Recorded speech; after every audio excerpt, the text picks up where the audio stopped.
আপনারা পুলিশ হলে দুর্নীতিবাজ চিটিং বাটপার বাংলাদেশকে 100 বছর 1,500 বছর দিয়ে গেছেন।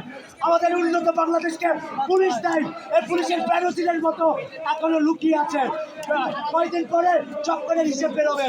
আপনারা সবার ভিতরে খেলার মধ্যে চিটিং আছে, বাটপার আছে, আমার দেশ থেকে ঘুরে ঘুরে খাচ্ছে তারা। আমাদের এই বিশ্ববিদ্যালয় আজকে দলকানা বিশ্ববিদ্যালয় প্রশাসন হয়ে গেছে। তারা একতরফা নীতি বারবার গ্রহণ করতেছে। এই বিশ্ববিদ্যালয় প্রশাসন, এই বিসি, এই বক্তব্য ছাত্রদের না। যদি তারা ছাত্রদের হইতো তাহলে কিভাবে বিশ্ববিদ্যালয়ের টোকাইরা মহড়া দেয়, আমার ভাইদের গায়ে হাত তুলে, বোনদের গায়ে হাত তুলে।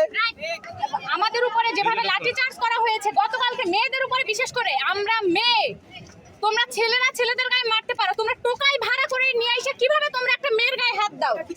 এইটার আমরা সুষ্ঠু বিচার চাই। ছাত্রলীগের 5টা ছেলে থাকলে তার মধ্যে 20টা আছে